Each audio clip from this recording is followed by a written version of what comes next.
Alô, amados irmãos, amigos, saudações fraternais. Meu nome é Peter Unro, muito obrigado por estar assistindo a mais uma meditação da Palavra de Deus, na continuação sobre o tema O Caráter Cristão. Iniciamos na semana passada com o primeiro estudo, explicando que essa expressão aparece uma vez apenas no Novo Testamento, em Hebreus 1, verso 3, onde lemos: o qual, sendo o resplendor da sua glória e a expressa imagem da sua pessoa, e sustentando todas as coisas pela palavra do seu poder, havendo feito por si mesmo a purificação dos nossos pecados, assentou-se à destra da majestade das alturas. Então, caráter significa ser a expressa imagem de uma pessoa. No caso de Cristo, ele era a expressa imagem do seu Pai. E quando nós pensamos no caráter genuinamente cristão, estamos nos referindo ao fato de que, assim como o caráter de Cristo consistia em ser a perfeita imagem do Pai, o caráter do cristão consiste em ser a imagem de Cristo. E vimos que isso engloba várias situações. Uma vez a pessoa mais semelhante a Cristo vai ser mais firme na doutrina, mais unida com os irmãos e mais participativa no trabalho da igreja. Hoje queremos meditar sobre o caminho que conduz ao aperfeiçoamento do caráter, que nos faz ser semelhantes a Cristo. Você já pensou alguma vez, para Cristo era fácil, pois ele era o Filho de Deus, mas eu sou homem pecador, então não é fácil para mim. Realmente precisamos pensar, então, será que era fácil para Cristo se tornar a expressa imagem do Pai durante o tempo da sua vida aqui na terra? A Bíblia diz: porque para isso sois chamados, pois também Cristo padeceu por nós, deixando-nos o exemplo para que sigais as suas pisadas. Então, encontramos logo uma expressão muito importante dentro da questão do caráter, está relacionado a padecimento. Cristo padeceu por nós. Ele era perfeito em santidade, em amor, em divindade, em sabedoria, em tudo ele era perfeito. Mas tinha uma área da vida dele onde ele precisou aprender. E a Bíblia fala sobre isso em Hebreus 5, verso 8. Ainda que era filho, aprendeu a obediência por aquilo que sofreu. Então, Cristo era perfeito, jamais foi desobediente ao Pai, mas durante a sua permanência aqui na terra, ele precisou, hora após hora, dia após dia, sujeitar-se ao Pai na orientação que se dava nas várias circunstâncias da vida. Então, era uma questão de praticar aquilo que o Pai estava ordenando para ele. Então, seguir a Cristo significa estar passando por sofrimento. E achado em forma de homem, humilhou-se a si mesmo, sendo obediente até a morte e morte de cruz. Filipenses 2, verso 8. Mais uma vez encontramos aqui a expressão obediente. E ele nunca havia passado pela cruz. E era o caminho planejado com o Pai, e ele precisou então aprender a obedecer ponto a ponto, passo a passo, aquilo que havia sido planejado. Hebreus 5:8, o qual nos dias da sua carne, oferecendo com grande clamor e lágrimas, orações e súplicas ao que o podia livrar da morte, foi ouvido quanto ao que temia. Ainda que era filho, aprendeu a obediência por aquilo que sofreu. Temos aqui nessa passagem que não foi nada fácil para Cristo andar esse caminho, o caminho do sofrimento, o caminho da cruz. Ele clamou, derramou lágrimas Pai, se possível, passa de mim esse cálice, porém não seja o que eu quero, mas o que tu queres. Temos aqui então um exemplo muito claro de como ele aprendeu a obediência, quer dizer, como ele se sujeitou à vontade do Pai em qualquer situação, mesmo que fosse a mais difícil que poderíamos imaginar. Então, o aperfeiçoamento de Cristo para o sacerdócio foi num caminho de sofrimento. Ele foi aperfeiçoado pelo sofrimento, porque convinha que aquele para quem são todas as coisas, e mediante quem tudo existe, trazendo muitos filhos à glória, consagrasse, quer dizer, completasse ou aperfeiçoasse pelas aflições o príncipe da salvação deles.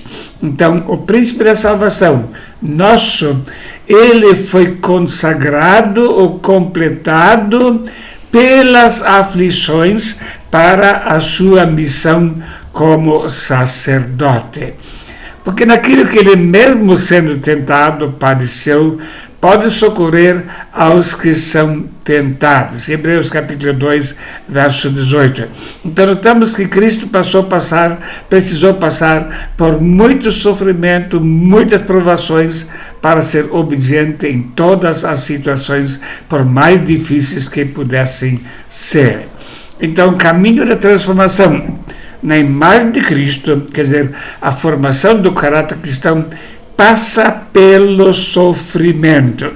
Não devemos esperar um caminho fácil para nos tornarmos semelhantes a Cristo. E isso está num constante conflito com os nossos desejos.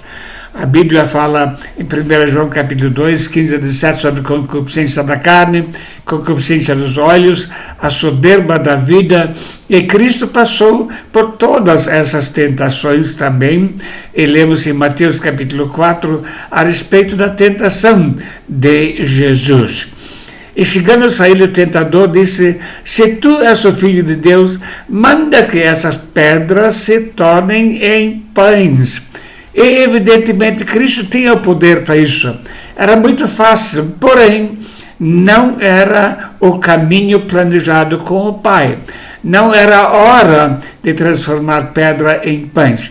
Ele precisou, então, renunciar ao seu desejo da carne para ser obediente ao Pai. 40 dias de fome, e ele resistiu. Jesus sempre fazia a vontade do Pai. Ainda não era chegada a hora. Se aceitasse o desafio, estaria fazendo a vontade do inimigo, estaria agindo antes do plano que havia sido estabelecido. Mateus capítulo 4, verso 6 significa que é necessário renunciar aos desejos da carne. Muitas pessoas dizem: eu quero um namorado agora, eu quero intimidade sexual agora, eu quero bebida agora. Então há muitas coisas que são lícitas na vida, mas tem o seu tempo certo. E para a formação do caráter cristão, eu preciso esperar o tempo certo para ter a experiência que Deus planejou para a minha vida. Esperar é uma das coisas mais difíceis na vida da pessoa. Não só de pão viverá o homem, mas de toda a palavra que sai da boca de Deus. Mateus 4,4. Jesus mostrou para o inimigo que o pão, sim, é importante, mas existe algo mais importante. Isso quer dizer a obediência aos princípios da palavra de Deus. A palavra de Deus sempre deve ser autoridade suprema. A formação do caráter cristão passa pela renúncia, onde a palavra de Deus é mais importante do que os meus desejos. A tentação veio também na questão da soberba da vida, na ambição de ser glorificado. E disse-lhe o diabo: se tu és o Filho de Deus, lança-te daqui abaixo. Naturalmente, se Jesus se lançasse para baixo, significaria que ele seria aplaudido com muita glória. Porém, mais uma vez, Jesus não aceitou essa situação. Lançar-se do pináculo do templo seria uma exibição de grandeza e poder que levaria a uma grande admiração. Porém, estava fora do plano que o Pai havia feito com ele. Tantas pessoas estão em busca de popularidade, querem estar no centro das atenções. Jesus disse: e quando eu for levantado da terra, a todos atrairei a mim mesmo.